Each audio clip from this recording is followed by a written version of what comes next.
Bienvenidos, estamos en España, concretamente en Barcelona, en Cocina Hermanos Torres. Yo soy Sergio Torres. Y yo soy Javier Torres. No es un restaurante con cocina, sino es una cocina con mesas en el que compartimos la experiencia, tanto el cocinero como la sala, como el comensal, todos juntos.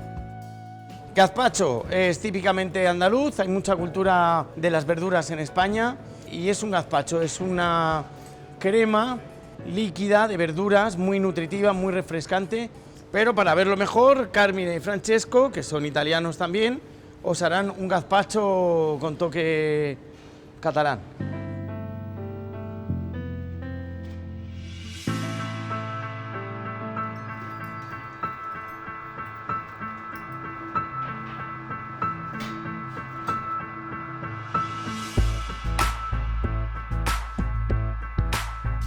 Salve a tutti, sono Carmine Memoli, jefe esecutivo del ristorante Cocina Hermanos Torres con 3 stelle Michelin, una cucina con dei tavoli intorno.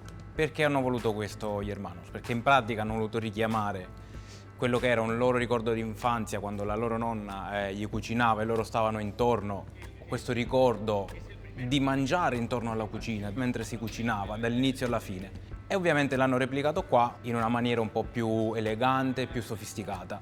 Una cucina semplice, di buon prodotto e soprattutto di stagionalità. Ultimamente le stagionalità, come sappiamo, stanno cambiando molto, il freddo arriva più tardi, il caldo arriva prima e quindi ci adattiamo a quello che sono le temperature rispettando i tempi che richiede il prodotto.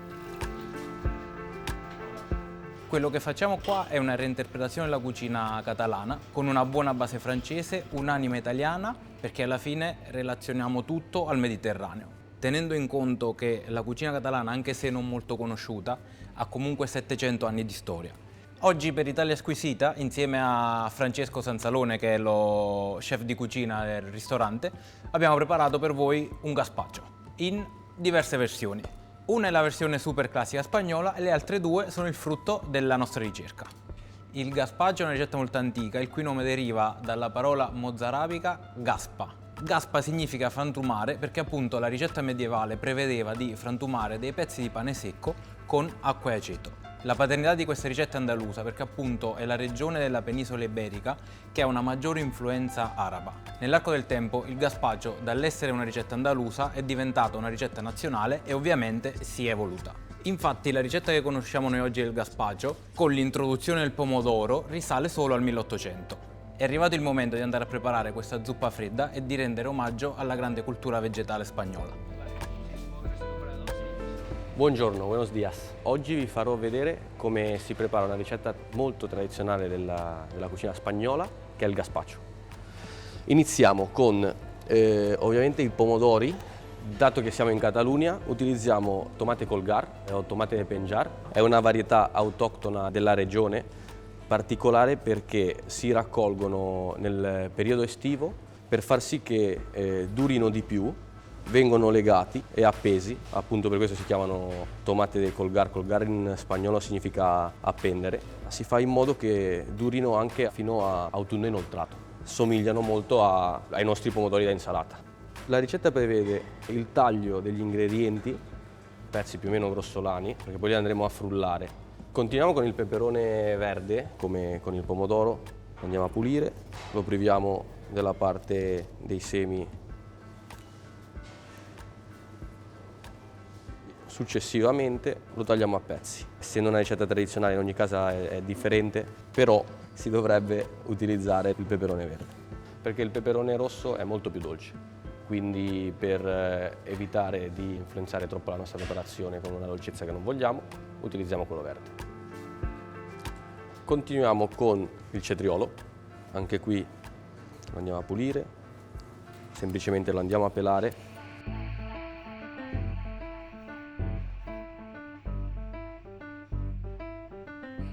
Dopo aver tagliato grossolanamente il cetriolo, aver pulito l'aglio e averlo privato dell'anima, andiamo a recuperare la mollica del pane lievito madre, quello che è avanzato ieri sera dal nostro servizio, e andare ad aggiungere la parte liquida, ovvero olio, aceto e acqua.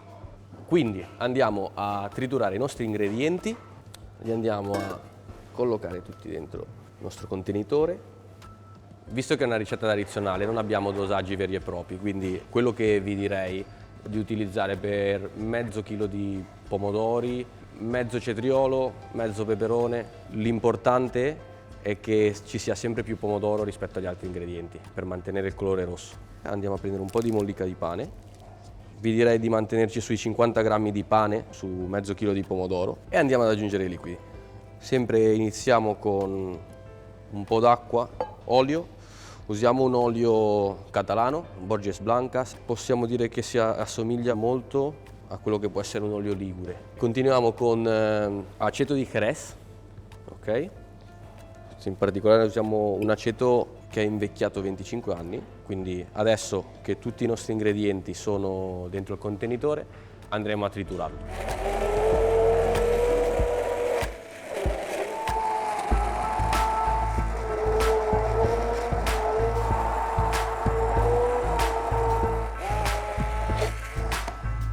Andiamo adesso ad assaggiarlo per vedere quanto sale andremo ad aggiungere.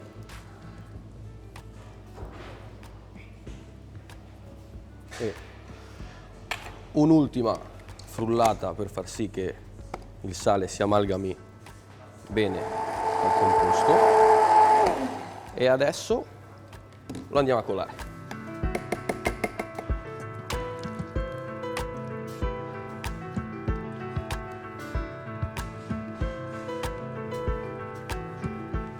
Stiamo filtrando il nostro gazpacho, non c'è bisogno di usare un colino troppo fine, ma neanche troppo spesso, perché sennò rischieremo che i semi, la pelle del pomodoro, del peperone passino attraverso appunto il colino. Quindi colato bene, quello che ci rimarrà sarà una pasta, che se volete potete seccare per fare una polvere. Una volta colato abbiamo qui il nostro gazpacho, non vogliamo una preparazione né troppo liquida né troppo densa. Lo versiamo in un contenitore che ci possa permettere di servirlo in un bicchiere o in un piatto fondo da zuppa. Non ci resta che servire il nostro gazpacho. Noi abbiamo scelto questo bicchiere. Salute!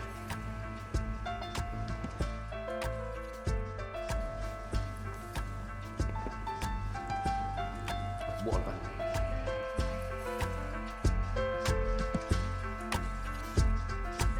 Francesco vi ha appena presentato la versione classica, rendendo omaggio ai grandi ingredienti che si usano per il gazpacho. Insieme a me vedrete come presentiamo il gazpacho a Cocina Hermanos Torres.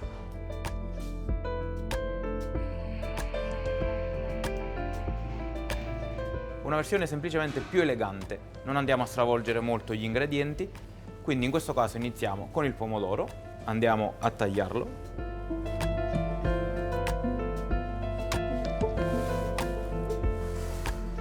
Abbiamo il pomodoro e adesso andremo con la piparra. Con la piparra sostituisce il cetriolo, che è la parte che dà freschezza al gazpacho, e il peperone verde, perché la piparra è un peperone verde sottaceto piccante. Quindi andiamo ad apportare non solo la parte acetica al gazpacho, sino anche un tocco piccante che in Spagna piace. Quindi semplicemente andiamo a togliere il peduncolo.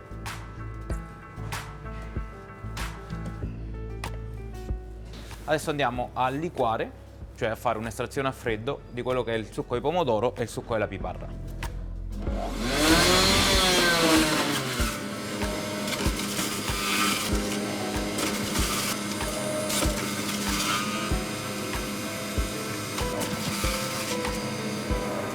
Adesso passiamo ad estrarre il succo della piparra, sempre a freddo e sempre con la stessa operazione.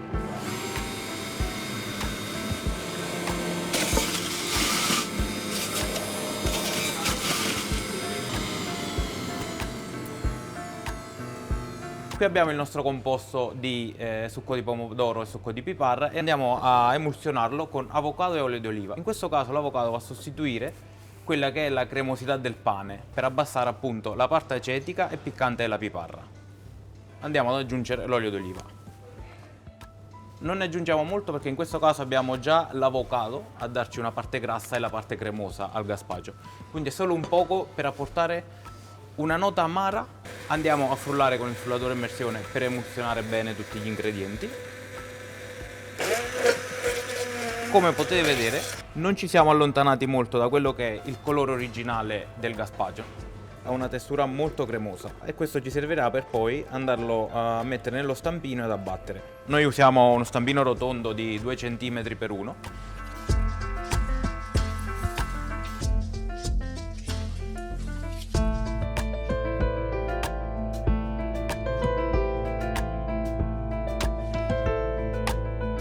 Una volta che abbiamo lo stampino riempito non ci resta niente altro che abbattere per circa 2 ore. Una volta abbattuti lo andiamo a togliere dallo stampo e lo andiamo a bagnare nel bagno di cacao. In questo caso abbiamo il burro di cacao a una temperatura di 36-38 gradi. Quindi con l'aiuto di un ago andiamo a infilzare il gazpacho da congelato, molto importante perché altrimenti sarebbe impossibile bagnarlo. E lo andiamo a passare 2 volte nel burro di cacao sciolto. Una volta che è ben bagnato andiamo ad appoggiare la base in una polvere di pomodoro. Ok? Quindi rimane così. Lo passiamo a un piattino per far giusto temperare un po' il burro di cacao. In questo caso quello che vogliamo fare è incapsulare il gazpacho. Quindi perché il gazpacho una volta scongelato sarà liquido. Quindi il burro di cacao una volta freddo fa sì che questo liquido rimanga all'interno e quando una persona va a mangiare è un'esplosione in bocca. Si rompe la prima cappa esterna dura del burro di cacao e poi hai tutta questa esplosione di sapori del fresco del pomodoro, del piccante della piparra, la cremosità dell'avocado. E poi togliere gli aghi una volta freddi, vedete vengono fuori molto facilmente. Con una pinza andiamo a togliere un po' il residuo che rimane del burro di cacao attaccato al lago. E andiamo a finire il nostro gazpacho con le alici fresche del Mediterraneo, semplicemente curate in sale per pochi minuti. Le andiamo ad adagiare sopra.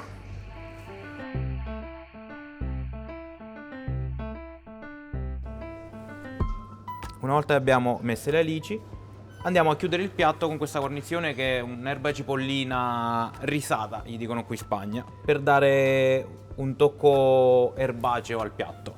E anche una nota verde, perché alla fine vuoi non vuoi, verde, bianco e rosso sta sempre nel cuore. Andiamo al piatto, semplicemente lo prendiamo e lo appoggiamo in questo legnetto che, se ci fate caso, è un po' ondulato perché vuole appunto rappresentare quella che è la sabbia.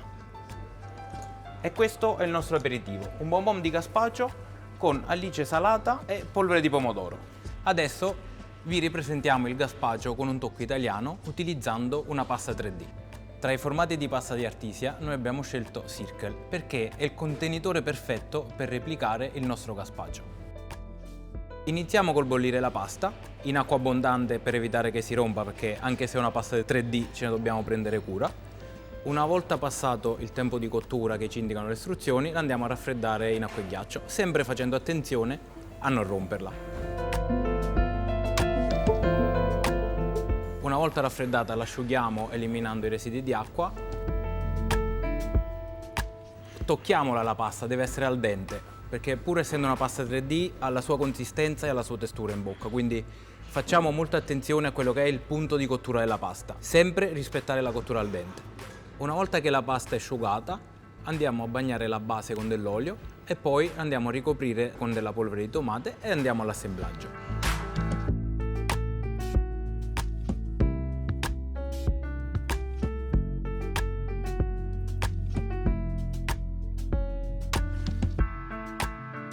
E quindi riempiamo il nostro cilindro di pasta con il gazpacho, che questa volta sarà liquido.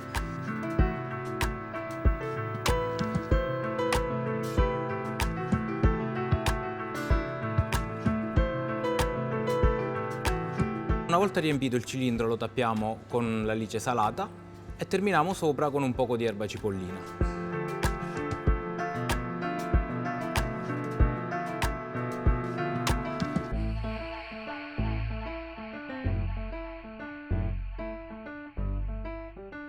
Per me questo non solo è un ottimo finger food, ma anche un aperitivo veramente molto buono e divertente, perché alla fine in bocca, quando lo mangerete, noterete l'esplosione dei sapori, la textura della pasta che è bella al dente, la parte marina dell'alice, la parte acida del tomate, la piccantezza del gazpacho, l'amido della pasta.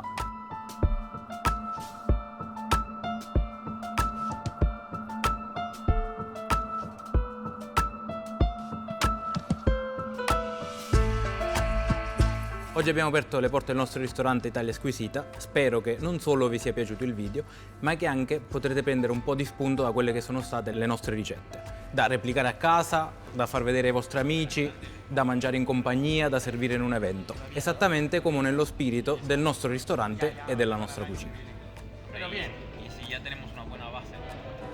Un placer teneros aquí en Cocina Hermanos Torres, este restaurante maravilloso. Sergio. Y gracias también a Italia Squisita por estar aquí, por venir a vernos. Y nos vemos la próxima vez. Adiós.